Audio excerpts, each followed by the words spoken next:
Good morning student. आज आपका जो फायर इंश्योरेंस का टॉपिक है वो आज एक्सप्लेन होगा। तो जैसे कि मैंने बताया आपको, इसके कुछ नोट्स मैंने पहले ही प्रोवाइड करा दिए हैं। आपको फायर इंश्योरेंस का जो टॉपिक है वो फुल कवरेज में आपके लिए हैंड रिटन नोट्स लेके आया हूँ। तो इसमें आपको एग्ज़ाम पर्पज़ के लिए काफ़ी हेल्पफुल होगा। तो सबसे पहले फायर इंश्योरेंस को थोड़ा मैं ब्रीफ कर देता हूँ कि फायर इंश्योरेंस क्या है। Fire insurance is a profitable basic essence of the insurance company in India. जैसे कि अगर आप कोई भी बिज़नेस करते हो तो उस बिज़नेस में कोई भी डैमेजेस ना हो जाए, लाइक फायर। अभी फायर इंश्योरेंस की बात हो रही है तो यहाँ पे फायर से रिलेटेड कोई भी डैमेजेस होता है तो उसके जो कंपनसेशन होता है वो एक इंश्योरेंस कंपनी हमें प्रोवाइड कराती है। तो fire insurance a profitable business to the insurance company in India. After 2000-2001, the fire insurance business grown considerably, especially due to sudden burst of expansion of the industries having sector। तो हमारी industrial sector में जो भी industry grow कर रही है और जो एक्सपैंड हो रही है उसके लिए हमें फायर इंश्योरेंस करना बहुत ही इंपॉर्टेंट है। तो इसी से इसका मीनिंग बन के आता है, meaning of fire insurance. But according to section 2 subsection 6A of the insurance act 1938 में जो फायर इंश्योरेंस की डेफिनेशन डिफाइन है, आप सब देख सकते हैं आपके सामने है। फायर इंश्योरेंस बिजनेस क्या है?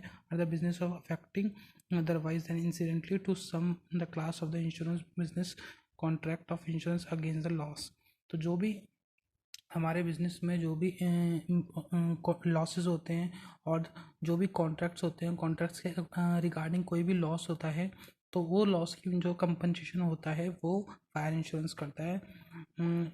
जो भी आपके इंसिडेंटल लॉस हो रहा है फायर के कॉस्ट, मतलब फायर के कारण, और other occurrence customarily including the insured risk against the fire insurance policy.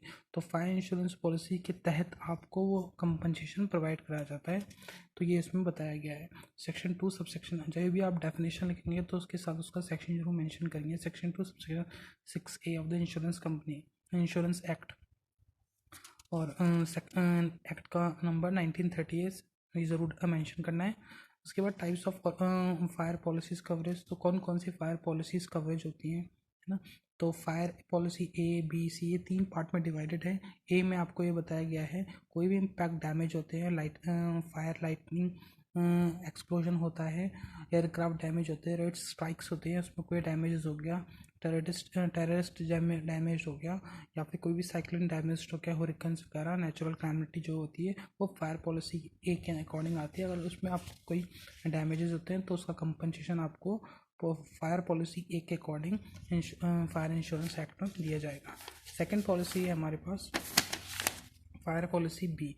तो कोई भी पिल्स या डैमेजेस, थेफ्ट, एक्सप्लोजन इंक्लूडिंग होते हैं फायर के बेसिस पे, या फिर कोई भी टायर फ्रैमेट excluding strike, malicious terrorist damage, pills, या फिर कोई with specified reduction in the premium rate under the policy.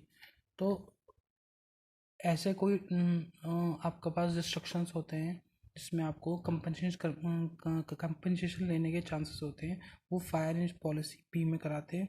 ऐसी फायर पॉलिसी सी, तो उसके बारे में जो पॉलिसीज़ हैं बनाई हुई है A, B, C 3 पार्ट में। ए और बी और सी कब इम्प्लीमेंट होती हैं इनके बारे में आपके सामने लिखा हुआ है। तो बहुत ही ईजी लैंग्वेज में है, आप ये इसमें से देख सकते हैं।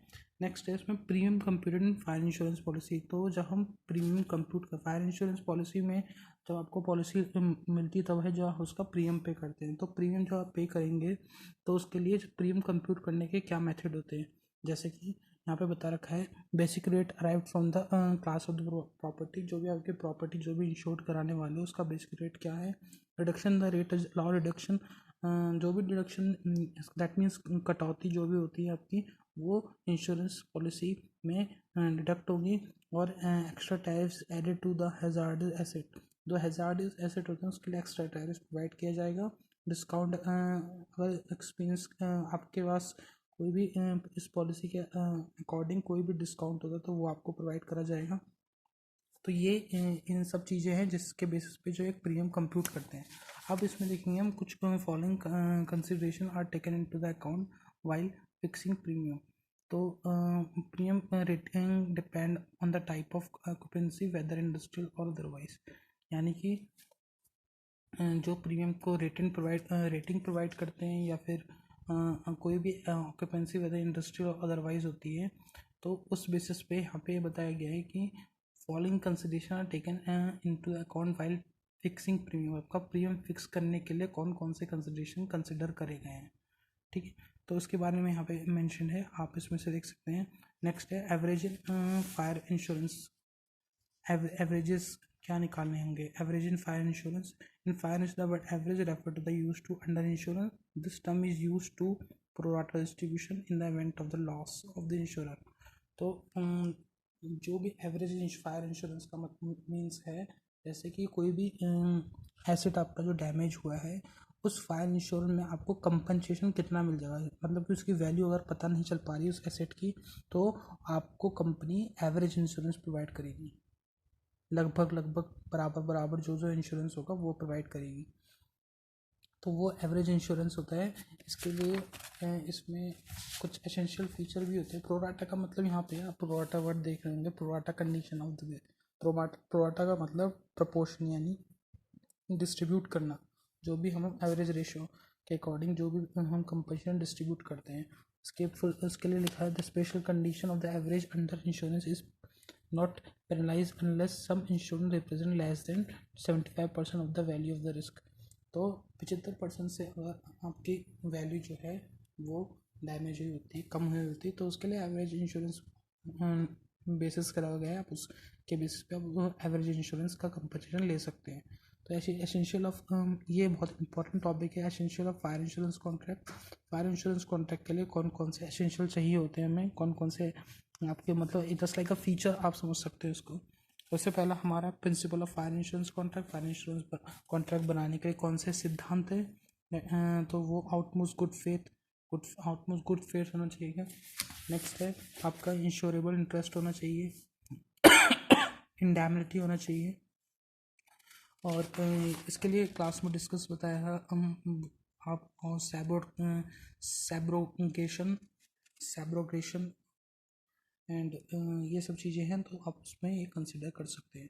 तो ऐसे ही हमारे टॉपिक्स हैं, जो वीडियो लंबा होने की वजह से मैं फुल ओवर आपको कवर नहीं कर पाऊँगा, बिकॉज अपलोडिंग प्रॉब्लम है यहाँ पे।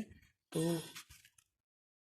आप को मैं नोट्स प्रोवाइड कर दूँगा, और गूगल क्लासरूम में ऑलरेडी प्रोवाइडेड है नोट्स, और आपको मेल में भी मिल जाएंगे आपको, तो इसमें से आप इसको रीड कर सकते हैं। और किसी को कोई प्रॉब्लम आती है तो ग्रुप में मुझे मैसेज करें, एंड मैं इसको डिस्ट्रीब्यूट करता हूँ, एक वीडियो बना के उसको एक्सप्लेन करता हूँ। ओके।